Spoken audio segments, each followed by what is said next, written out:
Hi everyone, Jason Santana here, and today this is my first video of hopefully documenting the the progress of my backyard and the dream into fruition I have for being able to provide food for myself and my family as the years go on.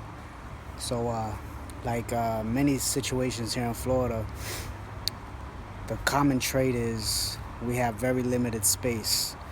I mean, unless you were lucky enough to have land grandfathered down to you from back in the 20s. But in today's day and age, everything is very confined. So let me just give you a quick tour of my backyard, and then we'll go from there. I'll show you what I'm doing with my limited space. Here we have a guava tree, which I'm actually nursing back to health. The leaves were falling off and getting rather yellowish, so I had to uptake the nitrogen and just show it a little more tender love and care. And now the leaves are green, some new growth is on it, and it seems to be bouncing back. I have it surrounded by a layer of organic mulch that's basically wood chips. And in the that I got, if you can see around my entire yard, there's wood chips all over. And the reason for the wood chips is as it breaks down, it feeds my plants, and it also enriches the soil, gives me a better quality soil, brings in organisms like worms and nematodes and all beneficial bacteria and organisms I need for my soil to have a higher quality. Here we have a Barbados cherry tree, and under my Barbados cherry tree I have avocado seeds that have sprouted within the last 3 weeks, as you can see.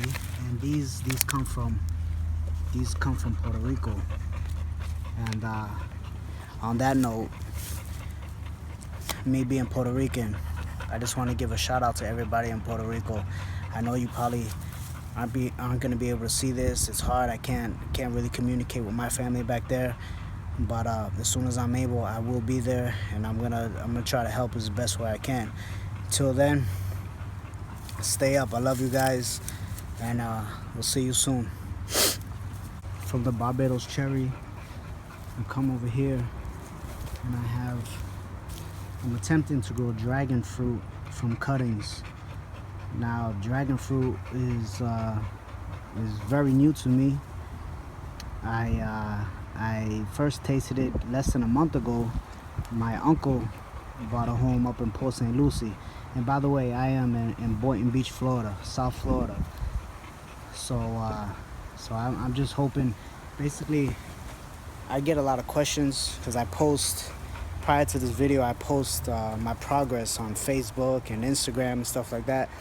So I've gotten a lot of questions from my friends who want to know more about gardening, and I'm just hoping to inspire anyone and anyone. Grow your own food. I do everything organically. There's plenty of ways you can learn, just like I did. Get on YouTube, read stuff, Google, research. I mean, if I can do this, anyone can do it, because that's my secret.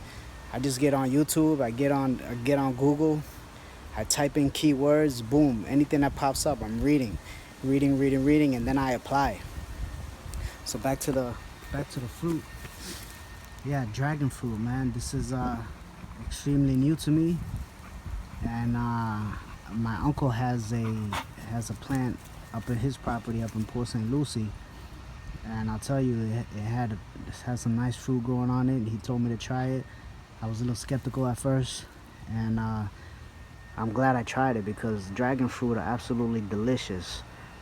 So I took some cuttings, and I'm hoping to have some success. I potted them in here, put some rooting hormone on them, and hopefully they grow, because dragon fruit is absolutely amazing. My plan for them is actually on this wall here, is to build a trellis and have the cactus like vine plant of dragon fruit grow on a trellis along this wall.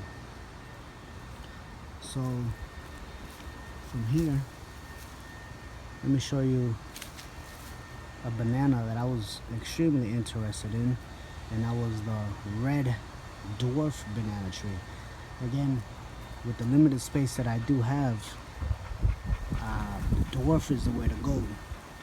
So if you guys are, like many of you are in my situation, and you're interested in gardening, research dwarf trees, dwarf plants, dwarf fruit bearing plants, and go with that route, because with this limited space Florida provides, great state, I love it. Wish we can have some more land, but unfortunately it's just the way the tide rolls. So we have to optimize the limited space we do have, and going that route definitely will benefit you, going with dwarf plants. So here's my red dwarf banana tree, said to get about 6 to 8 feet tall, and I can't wait for it to mature a little bit. It's put about 3 new leaves since I got it. Only gotten about 2 or 3 inches long. I hear they're a slow grower, but very aesthetically pleasing, and the fruit tastes pretty good. So I'm really looking forward to the red hue it gives out on the plant.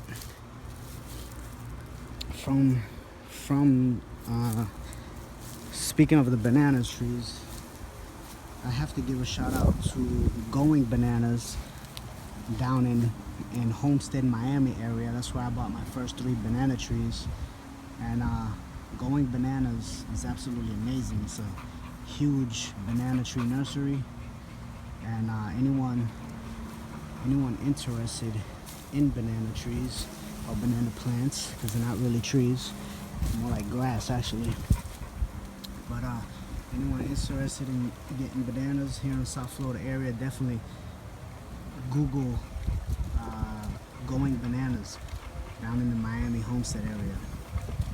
Now this here is a Goldfinger, another dwarf, grows to about 12 feet tall, and that's about, with my limited space, that's about as tall as I want any of my trees. I want to be able to get everything within hand's reach.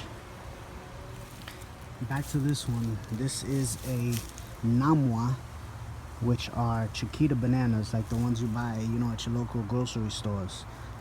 Now there are multiple varieties of bananas. Here I have 4 of them. I showed you the red, the Namwa, which gets to about 8 to 10 feet. The Goldfinger, which gets to about 10 to 12. Now when I first bought this plant, you can see the white fence in the back. When I first got this plant back in July, it was shorter than the fence, and it only had 4 leaves on it.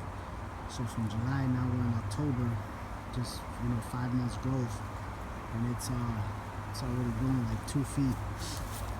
And this one, the same thing. It only had about 3 to 4 leaves on it, and it shot up like 1.5 to 2 feet. Now, speaking of limited space and how to take advantage of limited space, here I have a dwarf mango tree, but if you notice, way back there behind my dog, right there, there's another mango tree. Now I'm gonna eventually get rid of that and donate it to my mother, but in the meantime I'm trying to graft a scion from there onto the tree that I'm going to keep. And this is my first grafting project that I started just the other day on the 6th. So hopefully that takes, and if it works, then I'll have a 2-in-1 mango tree, which produces 2 different kinds of mangoes compared to just one. So taking advantage of your plant's potential by optimizing the space that you have. So here is my first fig tree that I bought just last month. We are in October, and it's going, the temperatures are about to drop. The plants are going to go into dormancy, and as you can see, it does have little figs on it. Right? But I don't know if they're going to last, when the temperatures drop. So I'm probably going to take these figs off and allow the plant just to slip into dormancy and conserve its energy throughout the winter. We're talking about South Florida here, we're talking about winter, but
so again,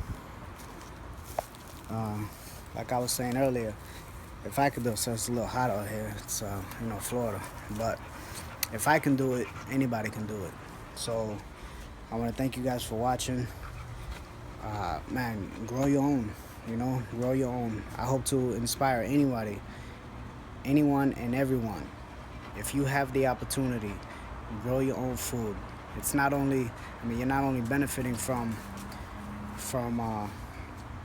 enjoying the own fruits of your labor, but the knowledge you get, the experience you get, and the honestly, the happiness you get, it's real fulfilling. I love it. So